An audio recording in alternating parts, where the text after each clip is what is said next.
26 வயது இளைஞருடன் இன்ஸ்டாவில் பழகி வந்த 52 வயது பெண். இருவருக்கும் இடையே திடீரென ஏற்பட்ட பிரச்சனை. நள்ளிரவில் சாலையோரத்தில் கிடந்த பெண்ணின் சடலம். 52 வயது பெண்ணின் கழுத்தை நெரித்து கொலை செய்துவிட்டு இளைஞர் தப்பி ஓடியது ஏன்? கிட்டத்தட்ட 22 நாட்களுக்கு பிறகு கொலையாளி சிக்கியது எப்படி?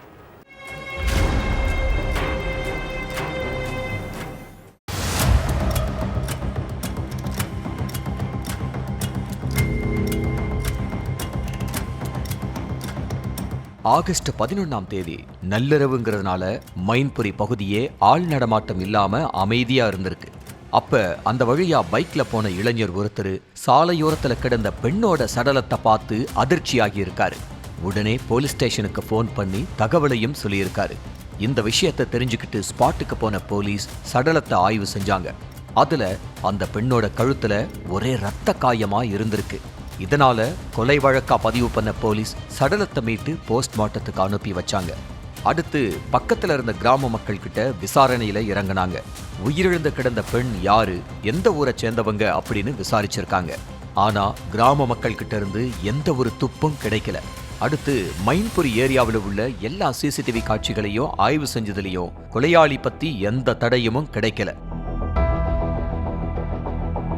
அடுத்து அந்த சடலத்தை புகைப்படம் எடுத்த போலீஸ் சுற்றுவட்டார பகுதியில் உள்ள போலீஸ் ஸ்டேஷனுக்கு அனுப்பி வச்சு அந்த பெண்மணி தொடர்பா தகவல் சேகரிக்க ஆரம்பிச்சாங்க. இதுக்கிடையில ஃபருக்காபாத் போலீஸ் ஸ்டேஷன்ல தனது தாய் ராணிய காணும்னு இளைஞர் ஒருத்தர் புகார் கொடுத்திருக்காரு.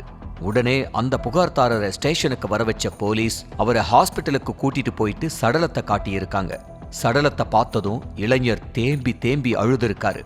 சார், உயிரிழந்து கிடக்கிறது என்னோட அம்மா ராணின்னு சொல்லி கதறி அழுதுருக்காரு அந்த இளைஞர்.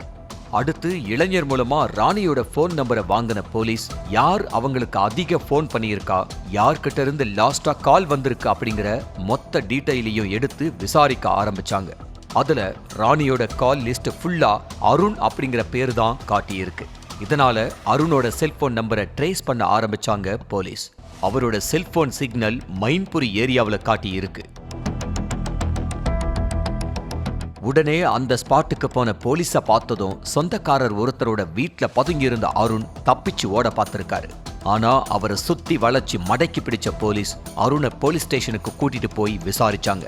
அதுலதான் ராணி ஏன் கொலை செய்யப்பட்டார், என்ன காரணம் அப்படிங்கிற மொத்த விவரமும் தெரிய வந்திருக்கு. உத்தரப்பிரதேசத்துல உள்ள ஃபருக்காபாத் பகுதியைச் சேர்ந்த 52 வயசான ராணிக்கு கல்யாணமாகி 4 மகன்கள் இருக்காங்க.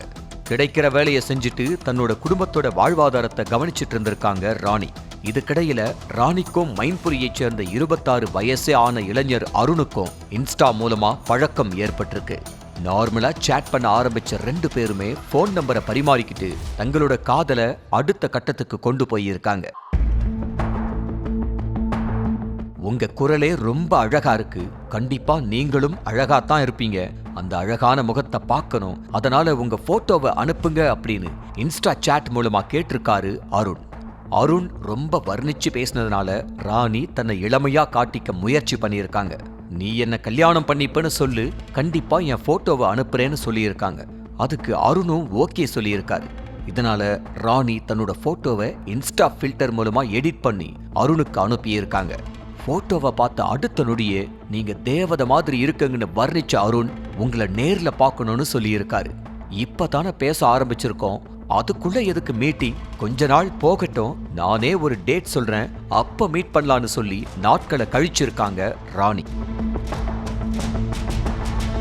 அடுத்து எல்லை மீறி பேச ஆரம்பிச்ச அருண் ராணி கிட்ட இருந்து கிட்டத்தட்ட 1.5 லட்சம் ரூபாய் பணமும் வாங்கியிருக்காரு. கொஞ்ச நாள் கழிச்சு 2 பேருமே மைன்புரியில உள்ள ஒரு ஹோட்டல்ல மீட் பண்ண பிளான் போட்டிருக்காங்க. 1 மணி நேரத்துக்கு முன்னாடியே ஹோட்டலுக்கு போன அருண் ராணிக்காக வெயிட் பண்ணிட்டு இருந்திருக்காரு. அப்ப அங்க வந்த ராணிய பார்த்து ஒரு நொடி அதிர்ச்சியாய் நின்னு இருக்காரு. போட்டோவுல சின்ன பொண்ணு மாதிரி தெரிஞ்சீங்க, நேர்ல வயசான மாதிரி இருக்கீங்க, இத்தனை நாளா என்னை ஏமாத்திட்டு இருந்தீங்களான்னு ராணி கிட்ட சண்டை போட்டிருக்காரு அருண். அதுக்கு என்ன மன்னிச்சிரு, நீ என்கிட்ட பேசாம போயிருவியோங்கிற பயத்துல நான் உன்கிட்ட பொய் சொல்லிட்டேன், அது மட்டும் இல்லாம தனக்கு 4 மகன்கள் இருக்காங்கன்னு பெரிய குண்டை தூக்கி போட்டிருக்காங்க ராணி. சின்ன பொண்ணு மாதிரி பேசி ஏமாத்தின ராணியோட செயல்னால கடுமையான கோபத்தோட வீட்டுக்கு திரும்பிய அருண் அதுக்கப்புறம் அவங்க கிட்ட பேசுறதையே குறைக்க ஆரம்பிச்சாரு. இதனால கடுப்பான ராணி, நீ என்கிட்ட பேசின ஆடியோ, இன்ஸ்டா சாட் எல்லாமே பத்திரமா இருக்கு. நீ என்ன கல்யாணம் பண்ணிக்கிறனா உன்னை பத்தி போலீஸ் ஸ்டேஷன்ல கம்ப்ளைண்ட் பண்ணிருவேன்னு மிரட்டி இருக்காங்க. அது மட்டும் இல்லாம 1.5 லட்சம் ரூபாய் பணத்தை திருப்பி தர சொல்லியும் டார்ச்சர் பண்ணியிருக்காங்க. இதனால கோபத்தோட உச்சத்துக்கே போன அருண் எதுவா இருந்தாலும் நேர்ல பேசிக்கலாம்னு ராணிக்கு போன் பண்ணி மைன்புரியில உள்ள ஆள் நடமாட்டம் இல்லாத ஏரியாவுக்கு கூட்டிட்டு போயிருக்காரு. அப்ப 2 பேருக்கு இடையில வாக்குவாதம் முத்தி இருக்கு. ராணியோட பேச்ச கேட்டு ஒரு கட்டத்துல கடுப்பான அருண் துணிய வச்சு அவங்க கழுத்தை நெரிச்சு கொன்னு இருக்காரு. இந்த வழக்க தீர விசாரிச்ச போலீஸ் கிட்டத்தட்ட 22 நாட்கள் கழிச்சு கொலையாளிய அரெஸ்ட் பண்ணியிருக்காங்க.